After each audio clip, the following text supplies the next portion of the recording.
friends, welcome to the first class of molecular biology. Today we are discussing about the translation. You know what is translation?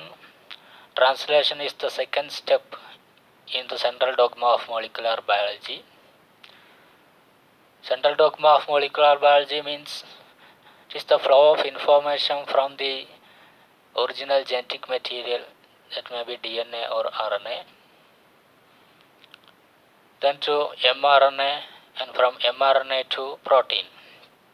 So during the first step, a copy of the gene to be expressed is taken in the form of mRNA, and during the second step of central dogma of molecular biology, from the mRNA it is translated into the proteins. It is said to be translated because from the nucleated language of mRNA it is translated into another language, namely the protein language. A protein means it is a sequence of amino acids. So the translation occurring in different ways in prokaryotes and eukaryotes. The whole process of translation is differing in prokaryotes and eukaryotes. Today we are going to discuss about the translation in prokaryotes. So the process of translation means it is a sequential addition of amino acids in amino to carboxyl direction to form a polypeptide chain. You know, for a polypeptide chain or a protein, it is having two ends, one beginning end and a terminal end. The beginning end is with an NH2 group, that is why it is said to be amino terminal, and the terminal end is with a COOH group, thereby it is called carboxyl end. The process of translation always occur in the direction of amino to carboxyl end. The basics of translation is the same across all kingdoms of life. That means the process of translation occur in the same way in fungus, bacteria, in plants, animals, in all kingdoms of life. The protein synthesis occur in the same way. That means this system is evolved very early in the course of evolution. The error rate of translation can be determined using the formula P is equal to 1 minus epsilon whole raised to n, where P is equal to the probability of forming a protein with no errors. N is the number of amino acid residues in the protein, and epsilon is the frequency of insertion of a wrong amino acid. The value of epsilon, it is observed to be close to 10 raised to minus 4. So it is calculated that a single amino acid may be incorrectly incorporated when 1000 amino acids are incorporated during translation. That means when a protein with 1000 amino acids are synthesized, there may be one amino acid can be inserted wrongly. The basic components of translation are transfer RNA or tRNA, an activating enzyme or amino acid tRNA synthetase, and ribosomes, then translational factors. These are the four major components of translation. First we can discuss about the transfer RNA or tRNA.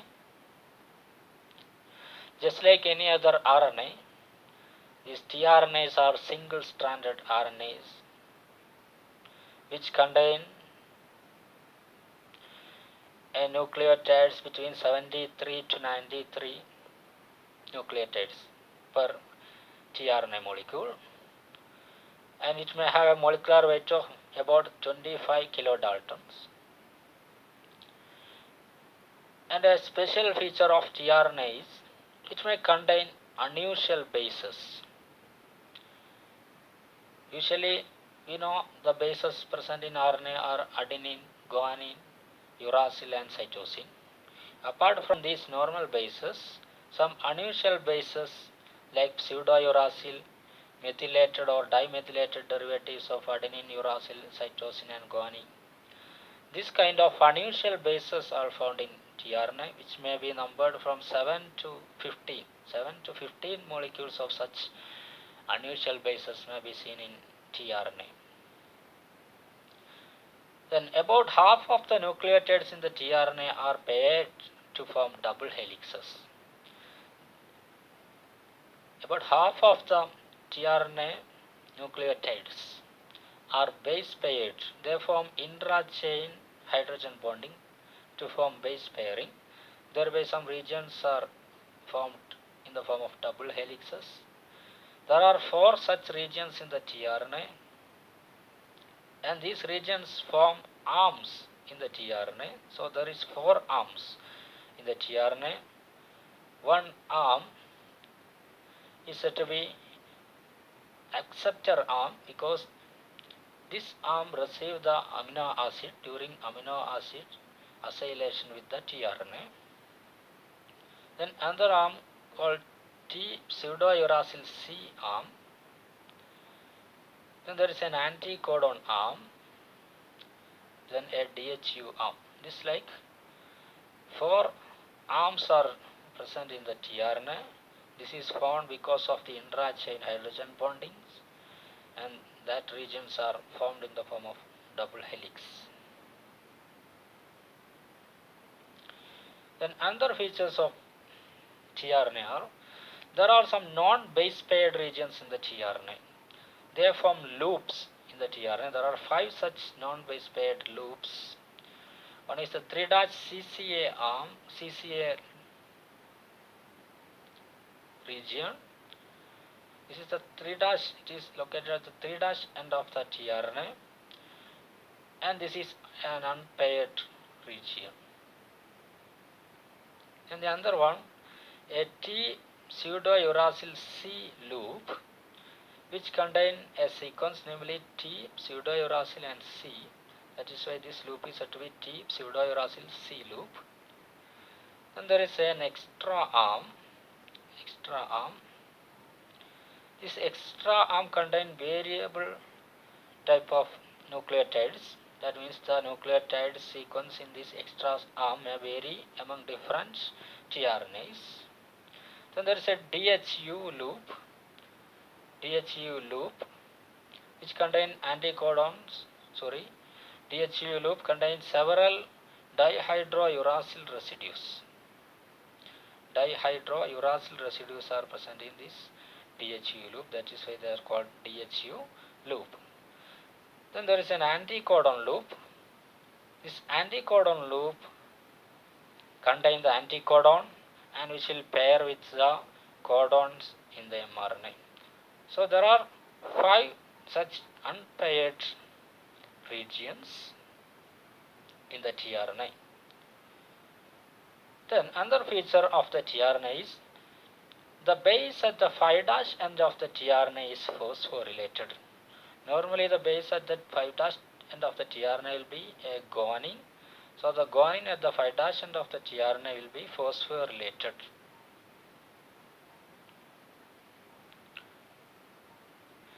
Then the activated amino acids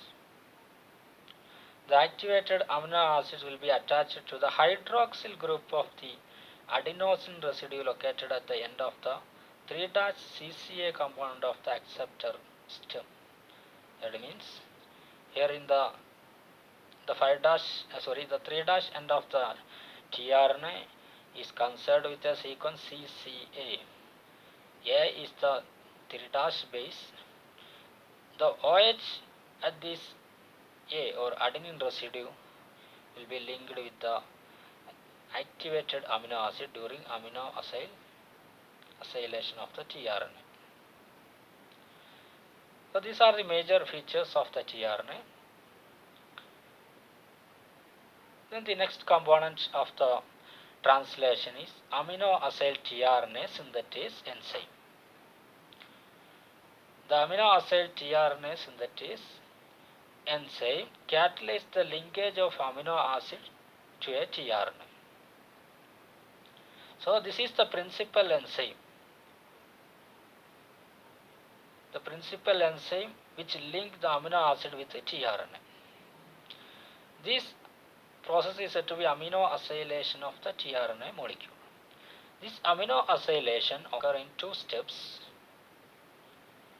The first step is a formation of amino acyl adenylate complex from an amino acid and ATP. An amino acid will react with one molecule of ATP to form an amino acyl AMP or amino acyl adenylate complex. The AMP part of the ATP will condense with the amino acid and a inorganic pyrophosphate will be released. In the second step, the amino acyl group from the amino acyl AMP complex is transferred to a tRNA molecule to form amino acyl tRNA molecule. So the overall equation for these two steps of amino acylation of tRNA is amino acyl AMP plus tRNA gives amino acyl tRNA plus AMP.